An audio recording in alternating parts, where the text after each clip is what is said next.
Hello, everyone. We are here today again with another live episode of Ordinary People Doing Extraordinary Things. And I have another extraordinary guest on today. Her name is Shannon Whittington. She's an LGBTQ plus certified health expert, keynote speaker, and author. And we are talking today about how to create a more inclusive working environment for the transgender community.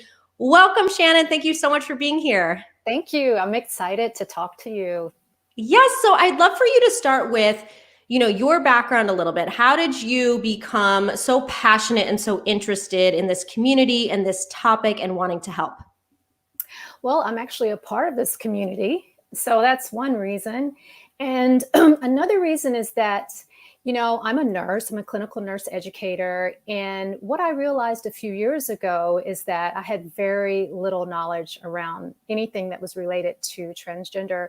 And I started asking my colleagues and I started asking nurse and interns. And I realized that, just the healthcare industry in general has very limited knowledge around transgender issues. And then that just permeates throughout society. And it's just really a misunderstood population. And I've always rooted for the underdog. So I decided that I was going to take on a one-woman mission to change all of this across the country. And that's what I'm trying to do. I love that. And that's why you are here today and on today. And we're going to talk about a few things going through. And I've told you before, I have a lot of friends within this community space. And so it's important for me to help and be an ally as best I can. But I've also told you that if at any time I say something that needs to be corrected, to please do that, because I think it's important that we all continue to educate one another. So to start off, for those that really don't understand what transgender means, maybe they've heard of it or someone's told them about it, but they just don't really get what it means, and maybe they're afraid to ask about it. Can you educate those that are unsure? How do you classify it? What does it mean to be transgender, and what are the different kind of topics and types surrounding it? Well, that's a really good question because a lot of people really don't understand what that means. And I can tell you that it's an umbrella term, right? So for some individuals, it is a disagreement with their assigned sex at birth. So their assigned anatomical sex at birth. So if they were born with the vagina, they feel like they should have been born with a penis, and vice versa. But it's also an umbrella term to include cross-dressers or individuals who feel like they don't fit into the binary society, this heteronormative binary society that we live in, male or female. Some people feel like they're non-conforming with that. And this is an umbrella term that encompasses all of that. It has nothing to do with being gay. And that's where a lot of people are confused about. Some trans people are gay, some trans people are straight, some are bi, queer. It just varies. So it's a broad term, but in general, that's what it means. I always think of it, it sounds like it's more about the relationship with yourself. It's not about your relationship with others. It's how you feel personally. Would you say that's correct? Oh, yes. Yes. It's how you feel inside, like how you feel you were born to be or how you feel like you should be. And whatever that expression is for you, that's what makes you feel comfortable. It may not match what society says it should be, but it's how you feel inside. It's the most important thing anyway. Yeah. And there's also, so we've heard trans female, trans male, but we've also heard non-binary trans. Can you kind of describe what the differences are, again, for either people that don't know, or maybe somebody who's going through that experiences themselves of where they might feel they identify? Well, binary is male or female, right? But there's a lot that exists in between those two boxes. And some trans people feel like they are somewhere in between that. They're not particularly male or not particularly female. And I think for society in general, we think so male, female, especially here in this country, everything's male or female. And there's like not any variation in that, but there's a lot of variation in that.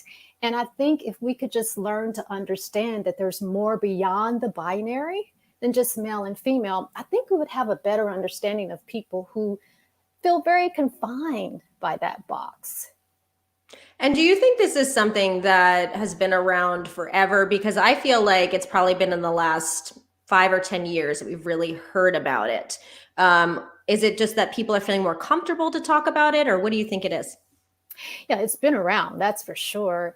But yeah, I think people are starting to feel more comfortable talking about it. It's great to see Hollywood having binary characters, transgender characters, I mean non-binary characters.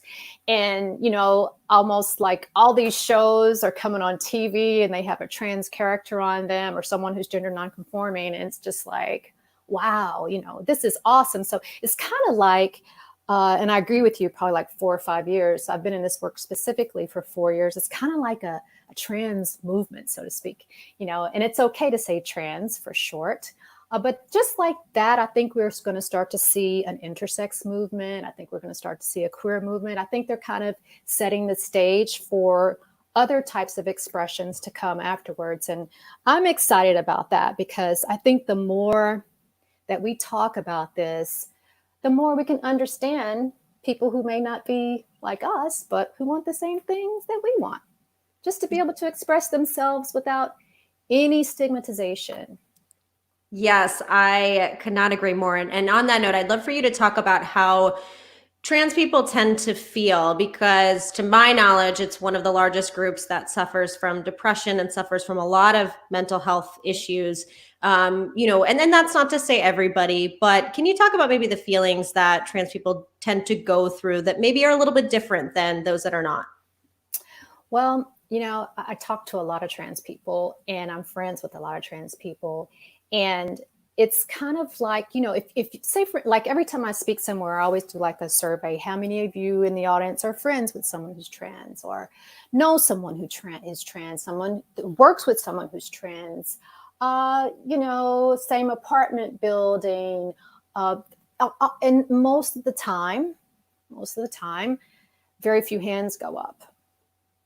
And then I say to myself, okay, so why do you think these individuals have trouble in our society? We won't hire them. We don't want them to live with us. We're not friends with them. So it's like a outcast community in a way. And when you add up social isolation, lack of unemployment, so living in poverty, not all trans people, but a lot of trans people live on less than $10,000 a year. Despair, discrimination. When you add up all of that, that's a perfect recipe for suicide. Suicide in the trans community, particularly people of color, is like 55%, which is unbelievable. And that just sounds like, oh, that's a statistic, but no, it's really true. So if you are living in a world that doesn't want you, you are living in a world that attacks you, that murders you, right? That murders you.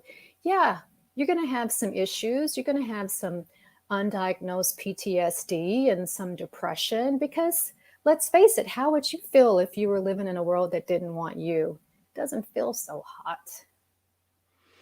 Yeah, and it makes my heart break. I mean, on this show in particular, I'm just so big on allowing people to just be who they are, because at the core of all things, we all want and need the same things. We want to be loved, we want to be cared for, we want to be accepted. It shouldn't matter kind of all these other things. So that's why I love that you're here to talk about this.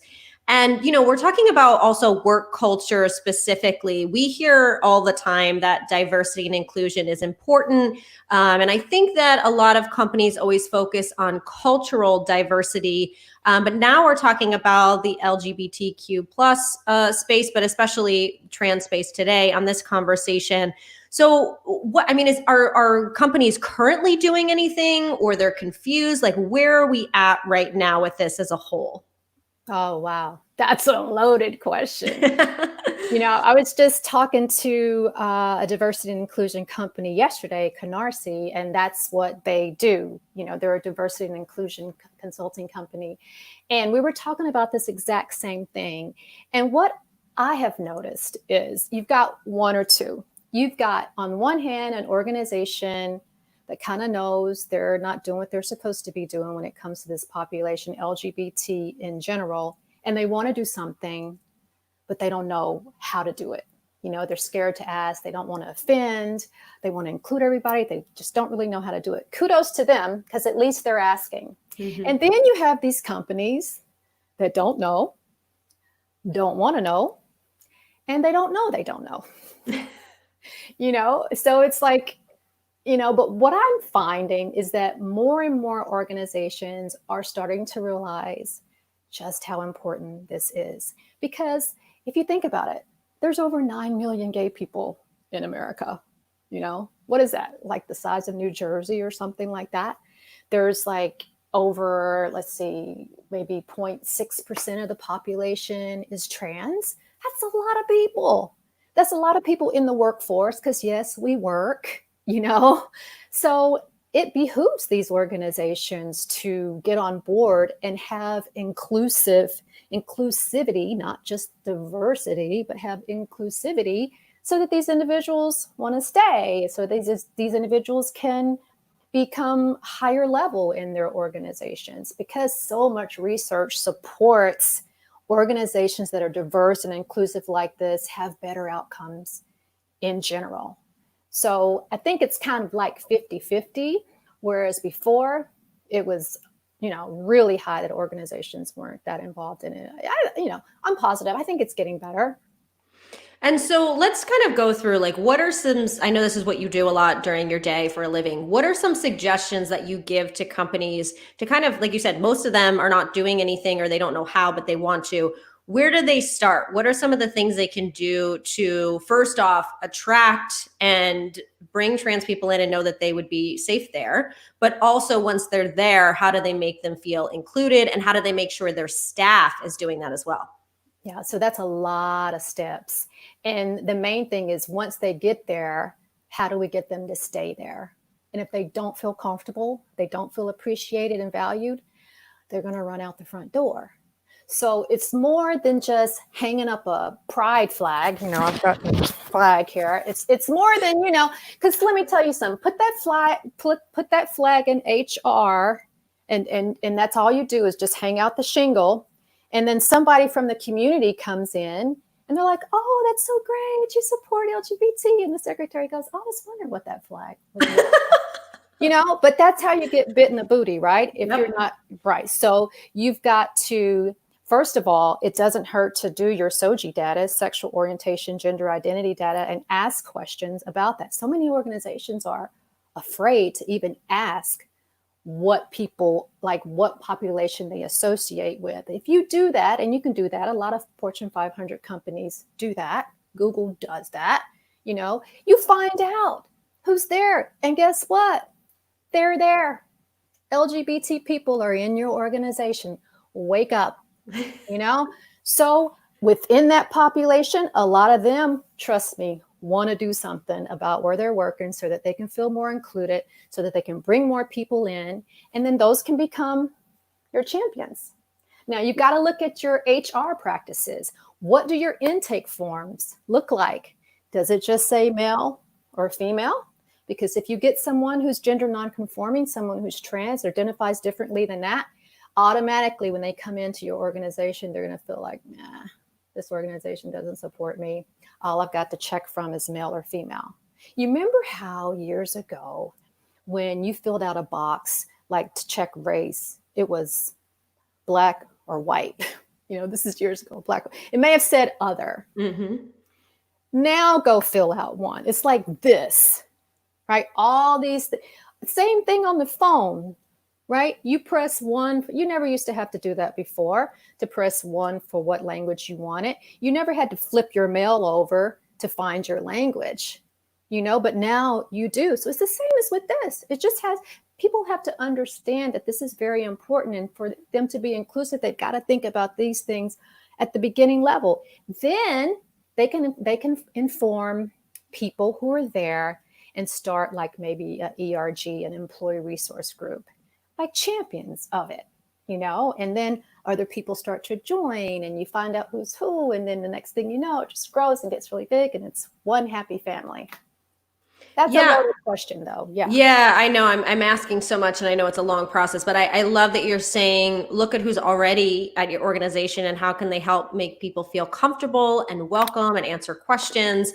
That's something that I think is very simple and can be done, seems like fairly easily for those that feel comfortable doing that. Um, one of the things that trans people also, and I know it's interesting out in, my sister lives in Portland, Oregon, and they're very big on this. They ask pronouns all the time. When they meet someone new, what pronoun do you want to be associated with? I've never been to any other place that's done that. And I love that. They do that to everyone they meet, even if they don't assume that they might be trans, which I think is great. So how is that something you suggest everybody does, to ask someone, how do you identify, or what would you like me to say, or what's the conversation there? Well, I think this is like generational, so like I'd say the generation X, Y's, and Z's, they're very comfortable with that. What's your pronoun? Especially if someone presents to you and you're just not really sure, it's always good to ask, what's your pronoun? My pronouns are she, her, and hers. What's yours? People respect that, and it shows culture, humility. Now, some people who are not of those generations, who might be like senior, or they're like, what? Like, what do you mean? What are you asking me that for? So it really just depends on the generation. But what I can tell you is, particularly with trans people or people who may be gender nonconforming, they like that question because it shows that you respect them. Yeah, and it's amazing. I think just like you were saying, it's something simple but so huge for someone to be acknowledged for how they want to be identified. And it's so strange to me when people make a big deal out of it, because it's just like when someone hears their name, it's such a wonderful feeling. It's the same thing when someone says, he, she, or they, and how much more included and how much seen they feel. And so I love that you're talking about that here. What do you think right now for trans people that are in the workforce, that they've been hired and they're working somewhere? What are some of the other issues that they're facing, or maybe some things that they've talked to you about that they also would love to see in the workplace that would help them feel more included? They would love to see more trans people. Mm-hmm. That's one thing. Sometimes they feel like they're all alone. You have quite a few trans people who work in in their organization, in their STELT, so like they're passing, so people don't really know that they're trans, but they want to see more trans people in positions of power. These individuals are highly educated. They are very competent. They have amazing things to offer if you just give them the chance. I've had a lot of trans people tell me, girl, I killed it on the phone. I just knew I had it. And she said, when I walked in there, I never got the call back. And I've heard that from a lot of trans people. Now, I've also talked to some trans people who are wildly successful in the workforce and have had no issues whatsoever, who have transitioned while working, came back, left as James, came back as Jen, and everything was hunky-dory. And I've had some trans people who have transitioned and been let go while they were transitioning for whatever reason, couldn't really prove it, but you kind of knew what it was. And they've, had the most horrible time that they've left. They really felt like they had to leave. So I think seeing more of themselves in their organizations is one thing. And then having their voice be important in some of the decision-making processes so that more people can come into the organization. Yes, that is always the case. I mean, we hear, just as a male, female, there's so many men in the tech space, and it's like, there are females, let's bring them up. And it is weird, when you see kind of all just the same, and you're like, but everybody has different opinions, from different backgrounds. And it's important that we kind of bring that into fruition. And I've noticed, I don't know if you've noticed this at all, and I just know this from a male, female perspective in the tech space, even from podcasting, to be honest, that a lot of times I'll have men that are like, I'm great. I'm ready to be on the show, like ready. And women are always like, I need to have a conversation first. They wait till I ask them. And there's like kind of this I said thing that in to you. and I'm like, no, like trying to empower. And so as we're talking, I think it's the same thing in the trans community. Like, I think we both want to empower you to be like, look, I know stuff. Like, I'm great at this. Like, ask and push forward, because I think sometimes, I don't know, I feel like I have to make that effort to pull people up, which I love doing, but I want to encourage that. Do you feel that at all ever? Yeah. Disclaimer, I said that to you. I think we should talk first. Oh, but I mean, yeah, we do that. I'll admit it. Yes, you're right. You're right. It's important for people, for all of us, to look at others and tell them, like, yes, you have value here. You have an opinion. We want you to be here, but also to know that every single one of us has value, and like, stand up for yourself and be like, look, I know something and I'm going to share it. And I think that's really important. Going back to the work stuff. So one of the things I wanted to ask you was about dress code. So when you have someone who's trans, sometimes people feel uncomfortable with what they're wearing, but then you have certain places of business where you can't show tattoos, you can't have colored hair, you have to wear a suit. It's very particular. Do you have any thoughts on dress code for people who are trans that, where there's maybe more of a specific thing that's required at a place of work that's more formal? Well, if they're working in a really highly, professional organization, they've got to dress professionally, but they should dress in the gender that they feel that they reflect, that they feel inside, right? And tough for you if you can't get it. I mean, they shouldn't have to conform because you feel uncomfortable with them dressing like a girl or dressing like a guy.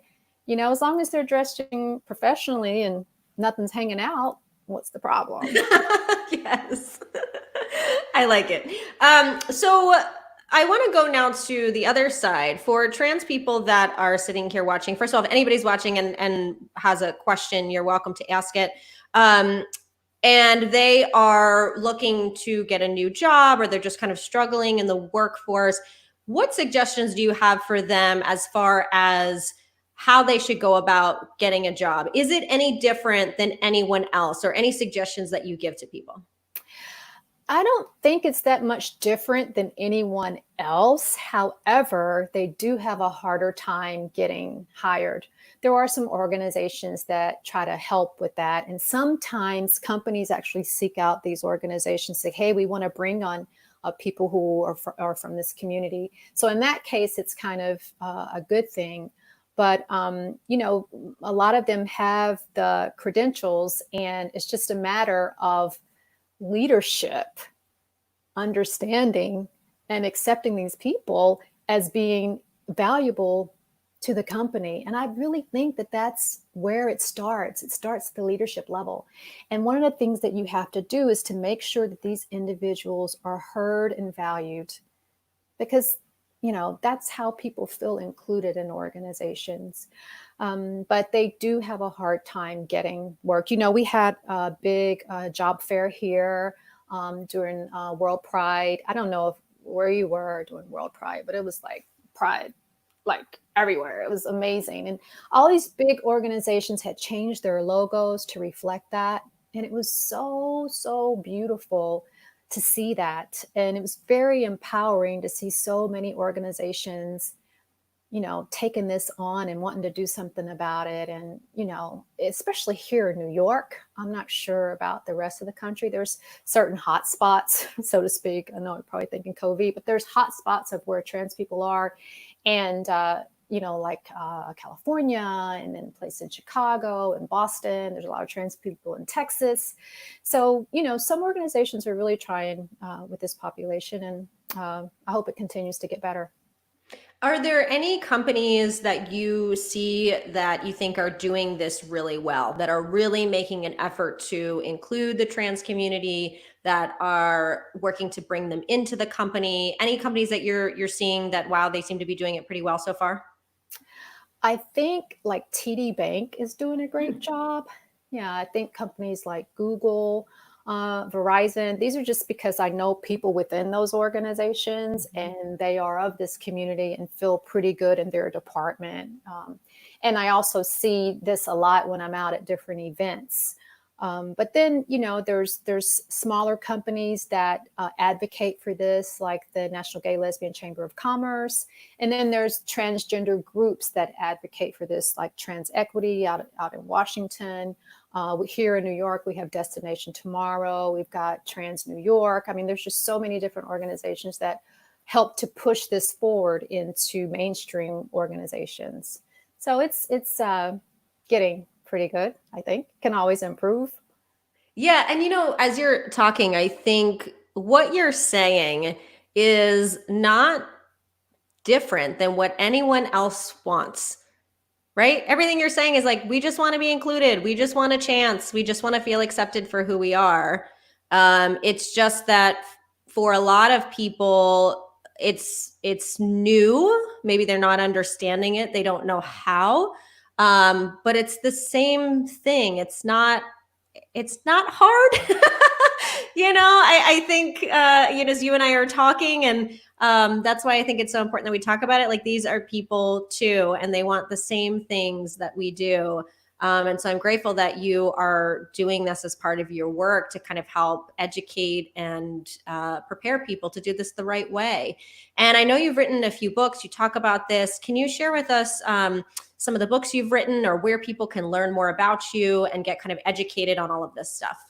Yes, but I have one thing I want to say first. Yeah. Okay. Trans people don't lead with being trans. They lead with being people who happen to be trans. And as Oprah says, everybody wants to be the best expression of themselves. Everybody. Like you said, we all want the same thing. Maybe you don't understand it. Maybe you disagree with it, because I think I've heard all the disagreements possible and all the kind of comments. These people don't have mental illnesses. There's nothing wrong with them. Maybe you don't understand it. That's okay. You can disagree with it. That's okay. It's a free country, but allow them to be the best expression of themselves. That's it. So as far as what you asked me. All right. Well, now I got to stop you. Okay. That is so beautifully and perfectly said. And I hope that everybody listening heard that. If you rewatch this again or re-listen, please remember that if you are in this space or you're an ally of the space of what she's saying, they're people first. And I think that is so, so important. So thank you, Shannon. Before you go into that, we do have a quick question that's here. From Lonnie, what are some red flags for trans applicants to note or notice even as soon as the interview process? Ooh, wow, Lonnie, that's a loaded question. I've had quite a few trans people tell me that the person that was interviewing them was very, very nervous, because a lot of people don't sound like their voice may not match the gender that they're expressing. So when they come in, they may have thought they were going to be interviewing a woman and they're actually interviewing a man. And then the person that's interviewing them has like a shock value on their face.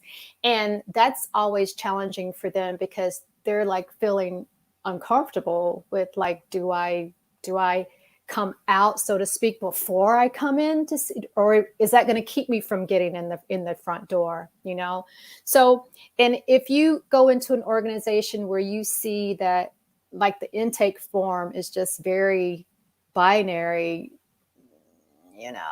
that's kind of cause for concern. Yeah, I think those are good examples. Again, I would even say for all people, if if anyone is rude, disrespectful, asks you inappropriate questions, I think that's also something red flag across the board for all of us. And, my dad always says, when I used to go on interviews or even working with clients, he goes, you're interviewing them as much as they're interviewing you. I think a lot of times people go into a job and they think like, oh, I want them to like me. I want to get this role. But it's also like, do you like it? Do you like that person? Do you want to be around that type of environment? So I think it's important for us to be thinking from that perspective as well. All right. So tell us about your books and where we can learn more about all of this greatness. Well, I have 2 books that are being released this summer. One is called Kindergarten for Leaders, 9 Essential Tips for Grown-ups. And basically this book is about bringing kindness back into our relationships from what we learned in kindergarten. Very basic things, but I think it needs to be revisited, especially in organizations. And then the second book that I'm releasing this summer is LGBTQ ABCs for grown-ups. And it's very, very kindergarten-ish.